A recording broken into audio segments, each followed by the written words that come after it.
दोस्तों नमस्कार। मैं हूं विजय कुमार पाल, एक लेखक। ये मेरी किताब है venomous fangs of cobra by Vijay Kumar Pal. ये रुद्रा पब्लिकेशन बिलासपुर पर है। ये मेरी दूसरी किताब है democracy, panorama of Indian democracy. Democracy का कैसे मजाक बनाया जा रहा है और किस तरह पब्लिक की आकांक्षाओं की अनुभूति का अध्ययन नहीं किया जा रहा है, उनको इग्नोर किया जा रहा है प्राय सभी पॉलिटिकल पार्टी से। इसको ज़रूर पढ़िए आप। मेरी तीसरी किताब है ये invaders and hidden facts by Vijay Kumar Pal. इसको भी आप पढ़ें। इसमें ये बताया गया किस तरह हिंदुओं के साथ जो इस्लामिक इन्वेडर्स थे उन्होंने गुंडागर्दी की और उनकी औरतों के साथ बलात्कार हुए। ये ब्लैक ऑफ टेररिज्म है। इसमें किस तरह से इस्लाम ने सभी कल्चर को ख़त्म करने का वो किया, षड्यंत्र रचा। ये रुद्रा पब्लिकेशन बिलासपुर पर है। और फिर मेरी किताब है ब्लेंडर ऑफ ब्लेस्फेमी भाई विजय कुमार पाल। किस तरह झूठी ब्लेस्फेमी के नाम पर गैर मुस्लिमों को कत्ल करने का एक टूल बन गया इस्लाम। तो दोस्तों आज हमारा चर्चा का विषय है, 5 किताबें और हैं वो भी हम बताते रहते हैं। आज हमारी चर्चा का विषय है, अगर इस्लाम इतना ही सच्चा है और इतना ही अच्छा है तो फिर इस्लाम को किताबों में इसका अध्ययन क्यों नहीं कराया जाता, क्यों नहीं किताबों में माले गनीमत। और ये इस्लामिक स्कूल की बात नहीं कर रहा हूँ मैं, इस्लामिक स्कूल की बजाय इसका अध्ययन क्यों नहीं हमारी पाठ्यक्रम में कराया जाता। इंटर हाई स्कूल में भारत के पाठ्यक्रम में इस्लाम की इन हदीसों का और कुरान की इन आयतों का अध्ययन क्यों नहीं कराया जाता, क्यों नहीं बताया जाता कि गैर मुस्लिमों को कुरान नजस, गंदा, पोटी जितना गंदा कहती है, उनसे नफ़रत करती है। यहूदी और नसाराओं से गुंडा टैक्स जिसको जजिया कहते हैं वो वसूलती है। इसका अध्ययन कराना चाहिए। सभी कुरान का अध्ययन भारतीय कॉलेजों में कराना चाहिए और अरबी की पढ़ाई अनिवार्य कर देनी चाहिए, हिंदुओं के लिए भी, ईसाइयों के लिए और यहूदियों के लिए, गैर मुस्लिमों के लिए इस्लाम अरबी की पढ़ाई अनिवार्य कर देनी चाहिए। 5वीं 6वीं तक जितना भी वो अरबी सीख जाए, अल्फ़ाबेट सीख जाए, लिखना पढ़ना सीख जाए, क्योंकि उससे ये पता लग जाएगा कि मौलाना किस तरह का झूठ बोलते हैं, किस तरह का परपंच करते हैं। तो कुरान की पढ़ाई जिस दिन भारतीय हर स्कूल में पढ़ाई जाएगी, इस्लाम का सारा सिराजा बिखर जाएगा और इस्लाम ख़त्म हो जाएगा। क्योंकि हमारे मुस्लिम भाइयों को भी ये नहीं पता कि इस्लाम है क्या चीज़, वास्तविकता क्या है इस्लाम की। और कोई भी मौलाना आकर इस बात पर कोई फतवा जारी क्यों नहीं पढ़ता कि कुरान की पढ़ाई और गीता भी पढ़ाइए, उसके साथ रामायण भी पढ़ाइए, बाइबिल भी पढ़ाइए। एक चैप्टर होना चाहिए, कुरान का भी एक चैप्टर हो, बाइबिल का भी हो, और सारे का धर्मात्मक तुलनात्मक विश्लेषण किया जाए। और कुरान की पढ़ाई ख़ास तौर पर पढ़ाई जाए कि किस तरह कुरान में जो खूनी आयतें हैं और किस तरह वो आयतें हैं जिनको मोहम्मद ने शैतान के प्रभाव में बढ़ा था, जो ये शैतान को गाली देने वाले लोग हैं। मैं मौलानाओं से पूछना चाहता हूँ, क्या आप में ये हिम्मत है, क्या आप में ये कलेजा है, क्या आप कुरान की उन आयतों को पढ़ा सकते हैं जो पूरी दुनिया के लिए एक परेशानी का सबब बन रही हैं और पूरी दुनिया को बर्बाद कर रही हैं। और नबी की सुन्नत, नबी की शिक्षा भी पढ़ाई जाए।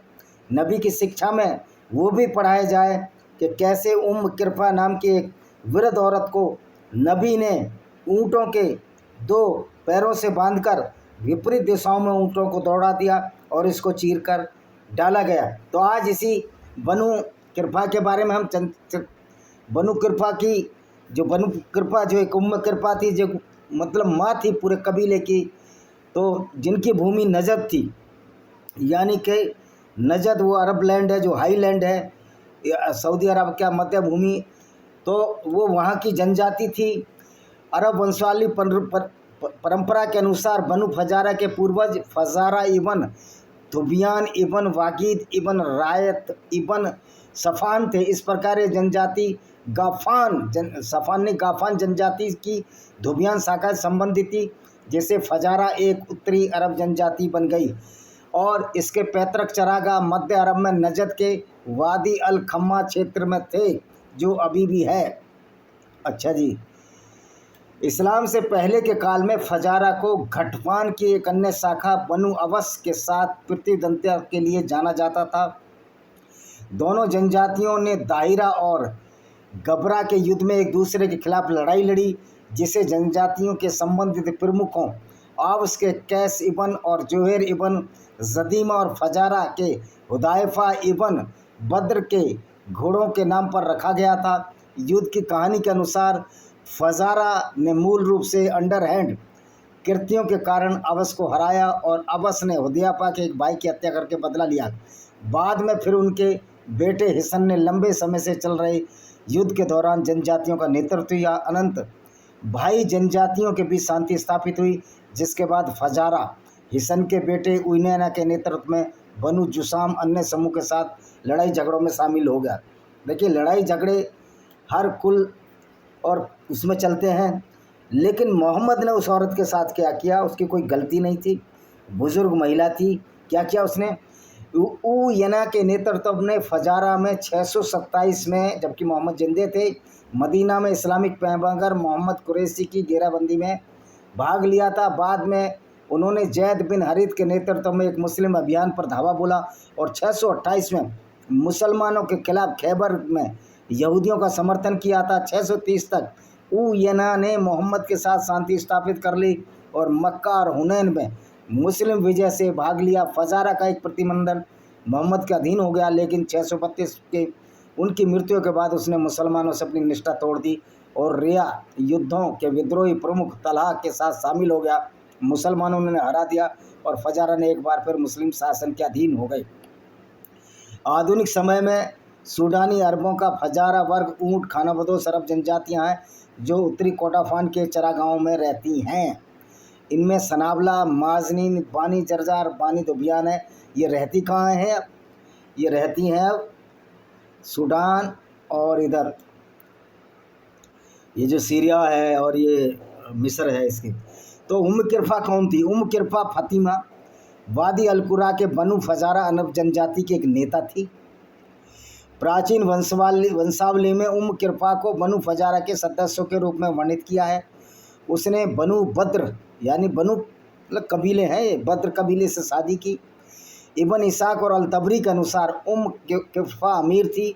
उन्हें उच्च सामाजिक स्थिति वाली एक बूढ़ी महिला और मलिक इबन हुदैफा इबन बद्र अल फजारी की पत्नी के रूप में वर्णित किया है। इनके पति का नाम था मलिक बिन हुदैफा। जब उसके 30 घुड़सवार जैद बिन हरिथ से हार गए, मोहम्मद ने किरफा या उसके बच्चों को उसके 2 पैरों और 2 ऊँटों में रस्सी डालकर उन्हें तब तक चलाना का आदेश दिया जब तक 2 टुकड़ों में नहीं फाड़ दिया, और अनंत 4 ऊँटों ने उसे 2 टुकड़ों में फाड़ दिया। ये था मोहम्मद का करैक्टर, जो कहते हैं कि मोहम्मद बड़ा दयावान था, उन्होंने औरतों को भी कत्ल करा दिया। देखिए क्या कहती है अल्लाह की, ये अल्लाह के रसूल ने जैद को वादी कुरा भेजा। जैद इनका साथी था और जैद बिन हरिथ, जहाँ उनका सामना बनु फजरा से हुआ, उनके कुछ साथी मारे गए और जैद घायल अवस्था में ले जाया गया। वार्ड को बनु बद्र ने मार डाला। जैद के लौटने पर उसने कसम खाई जब तक फजरा पर धावा न बोले तब तक अपने सिर पर कोई नहाएगा नहीं। और ये गए क्यों थे? वह सिर्फ औरतें लूटने, यही मोहम्मद का काम था, और धन लूटने। उसके ठीक होने के बाद मोहम्मद ने उसे फजरा बस्ती के खिलाफ एक सेना के साथ भेजा। वह कुरा में उनसे मिला, उन्हें भारी नुकसान पहुंचाया और उम्म किरफा को बंदी बना लिया। उसने अब्दुल्ला बिन मसदा को भी बंदी बना लिया। जियाद बिन हारिस ने कैस को उम्म किरफा को मारने का आदेश दिया और उसने उसे बेरहमी से मार डाला। उसके दोनों पैरों को रस्सी से बांध दिया, रस्सियों को 2 ऊँटों से बांध दिया और उसे 2 टुकड़ों में बांट दिया। तो ये था मोहम्मद। इसका अल तबारी में उल्लेख है, इस्लाम की विजय में अल तबारी का इतिहास। तो ये आपको मिल जाएगा पृष्ठ 95-97 1997 की लेख। अच्छा जी, जहाँ तक पहली रिवायत का सवाल है जिसका जिक्र अल तबारी में किया, इसका प्रसारण श्रीलंका का क्रम इस प्रकार है। मोहम्मद बिन हाबिद अल रजी ने बताया, फिर इब्न इसाक से ये गई कहानी। ये जो कथा है अब्दुल बनी अकर से श्रृंखला के साथ 2 समस्याएँ हैं। मोहम्मद इबन हामिद अली अल रजाई को अल नसाई, अबू साक अल जज़वानी और अन्य लोगों द्वारा अविश्वसनीय प्रेषक माना जाता है। इसके अलावा इबन इसाक इसे अब्दुल्ला इबन अबू बकर के अधिकार पर वर्णन करते हैं, भले ही उनके बीच का समय का अंतर 69 वर्ष था। देखिए ये जो कहानियाँ हैं, ये जो कथाएँ हैं, ये किताबों में लिख दी गई थी, फिर 69 वर्ष बाद आए, 70 वर्ष बाद आए, किताब मिली, फिर उसने बता दिया। अली इबन नाइफ अल साउदा ने अपनी पुस्तक अल मुफस्सल की अल रद अल सुबहान अल अदा अल इस्लाम के बारे में कहा है कि यह रिवायत इबन साद ने तबाकत में बयान की है, और जबकि अल तबरी भी इनकी सत्ताशाही किताबों में आती है, यानी कि ऑथेंटिक हदीस है। इबन अल जोजी ने अपनी किताब अल मुतम्मिल से रिवायत किया है।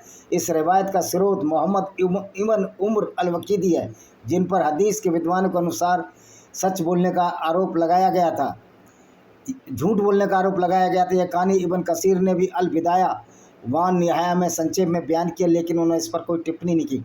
इबन हिसाम ने भी अपनी किताब अल सीरा में इसका जिक्र किया है, और इबन हिसाम तो एक परफेक्ट राइटर था इनका। दोनों ने इसे मोहम्मद इबन इसाक से रिवायत किया है, जिन्होंने इस रिवायत के कथावाचकों की श्रृंखला का जिक्र भी किया है। निष्कर्ष है कि रिवायत प्रमाणिक नहीं है, यद्यपि इसे प्रमाण के तौर पर इस्तेमाल करना जायज़ नाजायज़ भी नहीं है। अली इबन नाइक अल सऊद अल मुसफ़िल फिर अल सुबात अल इस्लाम अल वकीदी के एक अविश्वसनीय कथावाचक के रूप में निंदा की गई, और विद्वानों द्वारा अक्सर गंभीर रूप से आलोचना की है। इस प्रकार उनके कथनों को हदीस के विद्वानों ने त्याग दिया है। सही मुस्लिम क्या कहती है? जो सही मुस्लिम है, जो कि इनकी हदीस है, वो क्या कहती है? अल्लाह के नाम पर और अल्लाह के मार्ग में लड़ो, उन लोगों से लड़ो जो अल्लाह का इनकार करते हैं। लूटो, लूट का माल गबन न करो, यानी मिलकर बांटो, अपनी प्रतिज्ञा न तोड़ो, और शवों को न तोड़ो, बच्चों को न मारो, जबकि शवों को ये अंग भंग कर देते थे। इसी तरह सही मुस्लिम की निसंदेह अल्लाह ने हर चीज़ में भलाई का आदेश दिया है, और जब तुम कत्ल करो अच्छे तरीके से कत्ल करो। अब ये बताओ, अल्लाह ने जब भलाई का आदेश दिया है, तो जब कत्ल करो अच्छे तरीके से कत्ल करो, तो कत्ल करना क्या भलाई है ये? और जब जिबे करो अच्छे तरह से कत्ल करो, अतः तुम में से प्रत्येक व्यक्ति अपनी छुरी तेज कर ले और जिबे का जानवर को आराम से मरने दो। ये आराम से कहाँ मरने देते हैं? ये तो उसकी ये काट देते हैं, बड़ी वाली जो आर्टरी काट देते हैं, वो तड़प तड़प कर मरता है। सही मुस्लिम सफ़ीउर रहमान अल मुबारक ने अपनी टीम अल रफ़ीक बताया कि किरफा मोहम्मद को मारना चाहता। अब किरफा जो एक औरत थी, वो मोहम्मद को कैसे मारना चाहती थी? फजारा के एक सेफ्ट द्वारा पैगंबर की जान लेने की कोशिश के बाद अबू बकर अस-सिद्दीकी, वो अबू बकर वही जिसने अपनी 9 साल की बेटी के साथ पैगंबर 55 साल की उम्र में उसके साथ संभोग कराया। या जैद बिन हारिथ के नेतृत्व में एक अभियान दल को वादी अल कुर्रा भेजा गया। सुबह की नमाज के बाद टुकड़ी को दुश्मन पर धावा बोलने का आदेश दिया। उनमें से कुछ मारे गए, कुछ पकड़े गए। किरफा द्वारा पैगंबर की जान लेने की कोशिश उन पर उल्टा असर हुआ, और जिन 30 घुड़सवारों को उन्होंने अपनी दुष्ट और जान देने के इकट्ठा किया, उन्होंने सारा लिया, सभी मारे गए। अब ये बताइए, और मज़े की बात है कि इसकी जो बेटी थी, उस बेटी को भी मोहम्मद ने अपने साथियों को दे दिया। तो ये किरफा थी। किरफा का देखिए ये है, ये विक्की इस्लाम का भी हम झूठ बताएंगे आपको ना जी। मोहम्मद के पहले जीवनी लेखक इबन इसाक ने अपनी सूरत रसील्ला में कहा है, और ये बड़ी ऑथेंटिक हदीस है, यानी इसको सब मानते हैं कि बनु फजरा पर हमले की घटना के साथ साथ उसकी क्रूर हत्या का भी वर्णन किया है। ये सीरत रसूलुल्लाह, इब्न इसाक, मोहम्मद का जीवन। जैद ने वादी अल कुर्रा पर हमला किया, जहां उसकी मुलाकात बनु फजारा नाम के कबीले से हुई। उनके कुछ साथी मारे गए, वह खुद घायलों को मैदान से ले गया। बाड़ बी अम्र बी मदस बी साद बी हुदैम में से एक को बी बद्र ने एक ने मार डाला, और साद बी हुदैम था। जब जैद आया था, उसने कसम खाई जब तक फजारा पर हमला नहीं कर लेता तब तक बनु वजू नहीं करेगा, नहाएगा नहीं। जब वह अपने घावों से ठीक हो गया तो रसूल ने उसे एक सेना के साथ उसके खिलाफ भेजा। उसने वादी अल कुर्रा में उनसे खुद युद्ध किया और उनमें से कुछ को मार डाला। कैस बिन अल मुसहर अल यमूरी ने मसदा बिन हकामा बी मलिक बी हुदैफा के बद्र को मार डाला और किरफा फातिमा को बंदी बना लिया। किरफा फातिमा को बंदी बना लिया। वह एक बहुत बूढ़ी महिला थी, मलिक की पत्नी, उसकी बेटी और अब्दुल्ला बी मसद को भी बंदी बना लिया। उसकी बेटी और अब्दुल्ला बी मसद को भी बंदी बना लिया। आगे क्या कहा है? अल्लाह के रसूल ने जैद को वादी कुर्रा भेजा। जहाँ उसका सामना बनु फजरा से हुआ। उसके कुछ साथी मारे गए, घायल अवस्था में ले जाया गया। वार्ड को बनु बद्र ने मार डाला। जैद के लौटने पर उसने कसम खाई जब तक वह फजरा पर यानी कि जो कबीला है धावा न बोल दे तब तक अपने सिर पर कोई नहाएगा नहीं। उसके ठीक होने के बाद मोहम्मद ने उसे फजरा बस्ती के खिलाफ एक सेना के साथ भेजा। वह कुरा में उससे मिला, उन्हें भारी नुकसान पहुंचाया। किरफा को बंदी बना लिया गया। उसने की एक बेटी और अब्दुल्ला बिन मसदा को भी बंदी बना लिया। बिन हरिस के कैस को मारने का आदेश दिया और उसको बेरहमी से मार डाला। उसने इसको पैरों पर रस्सी से बांध दिए और रस्सियों को 2 ऊँटों से बांध दिया और उन्होंने इसे 2 टुकड़े कर दिया। अल तबरी कहती है। और देखिए क्या हदीस कहती है। फिर से किरपा की बेटी और मसादा के बेटे को रसूल के पास लाई।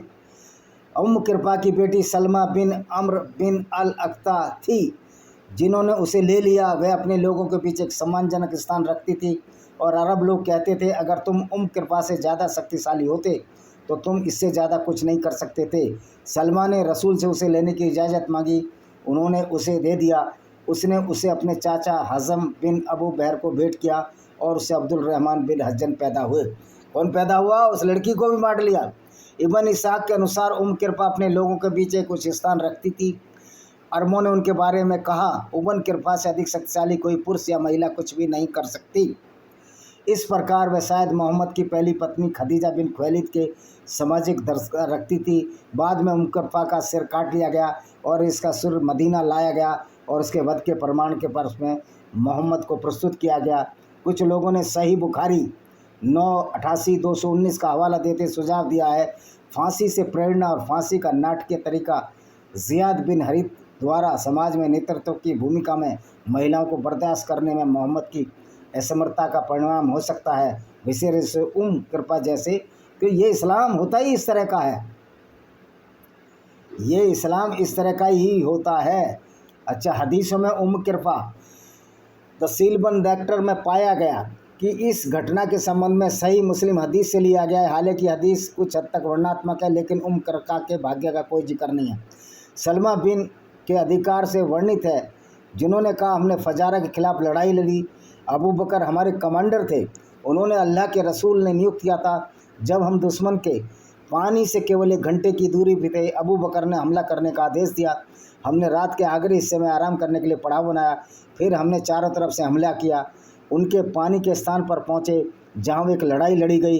कुछ दुश्मन मारे गए, कुछ कैदी बना लिए गए। मैंने लोगों का एक समूह देखा जिसमें महिलाएं और बच्चे थे। मुझे डर था कहीं वे मुझसे पहले पहाड़ तक न पहुँच जाएं, इसलिए मैंने उनके और पहाड़ के बीच एक तीर चलाया। जब उन्होंने तीर देखा तो वो रुक गए, इसलिए मैं उन्हें ले आया, उन्हें साथ ले गया। उनमें बनु फजरा की एक महिला थी। उसने चमड़े का कोट पहना हुआ था। उसके साथ उसकी बेटी थी जो अरब की सबसे सुंदर लड़कियों में से एक थी। मैंने अभी तक उसे निर्वस्त्र नहीं किया था, नंगा नहीं किया था, यही काम करते थे। जब अल्लाह के रसूल मुझसे सड़क पर मिले और कहा मुझे लड़की दे दो, ए सलमा दे दो, अल्लाह तुम्हारे पिता को आशीर्वाद दे। मैंने कहा वह तुम्हारे लिए है। अल्लाह के रसूल, अल्लाह की कसम मैंने अभी तक उसे निर्वस्त्र नहीं किया है। अल्लाह के रसूल ने उसे मक्का के लोगों के पास भेज दिया और मक्का में कैदियों के रूप में रखे गए कई मुसलमानों के लिए फिरौती के रूप में प्रस्तुत कर दिया गया। सही मुस्लिम 19:4 यानी कि औरतों की ये बेइज्जती भी कराते थे। अब तो आप ये देखिए कि किस तरह मोहम्मद ने किरपा को कत्ल करवाया और उसकी बेटी के साथ कई मुसलमानों से बलात्कार कराया। ये आपकी हदीसों में आ गया है। और हदीसों में और क्या कराएं। और तो हमने इसको उसे छोड़ दिया। उसने अपने चाचा सलमान ने रसूल से उसे लेने की जरूरत दी, उन्होंने उसे छोड़ दिया। उसने अपने चाचा हजब बिन अबू वहाब को भेंट कर दिया और उससे अब्दुल रहमान बिन हजन पैदा हुआ। अबू वहाब को भेंट किया और उससे अब्दुल रहमान बिन हजन बच्चा उसका पैदा हुआ। तो ये मोहम्मद ये काम करते थे।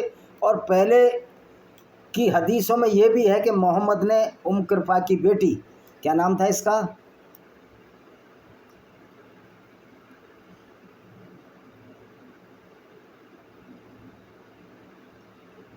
किरपा की बेटी का नाम तो इसमें लिखा नहीं है।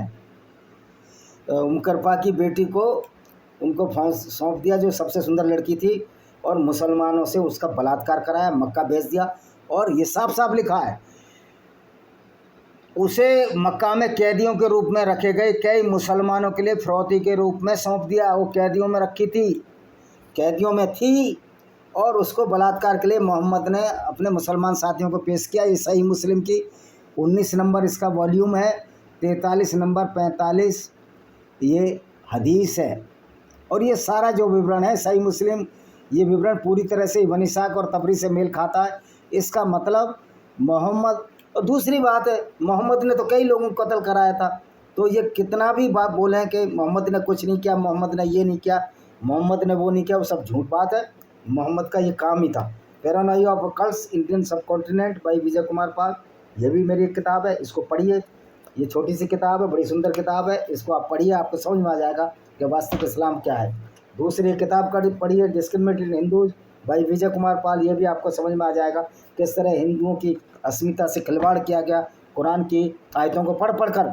और अभी भी तो मैं ये कहना चाहता हूँ कि मौलाना हमें हिम्मत है तो भारतीय पाठ्यक्रम में कांग्रेस या किसी भी सरकार में जो हिंदू मुस्लिम भाईचारा चाहती है, वो कुरान की उन आयतों, खूनी आयतों को पाठ्यक्रम में डाले और बताए कि मोहम्मद किस तरह से काफिले लूटते थे, किस तरह से उम्म किरफा नामक एक पूरी फजरा जनजाति की महिला को मोहम्मद ने ऊँटों से बंधवा कर उसको 2 हिस्सों में चिरवा दिया था, और उसकी बेटी को मुसलमानों को सौंप दिया मक्का में लाकर, और उसका वो किया।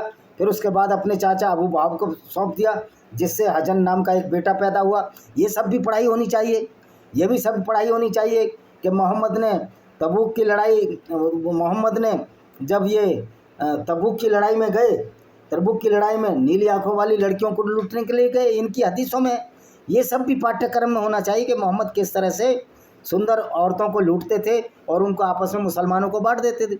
ये पढ़ाई होनी चाहिए, पाठ्यक्रम में आना चाहिए, कुरान की पढ़ाई भी आनी चाहिए, ये सब विचारधाराओं की पढ़ाई आनी चाहिए। मैं धर्म तो मानता ही नहीं इस्लाम को, क्योंकि इससे बड़ा तो कोई अधर्म है ही नहीं।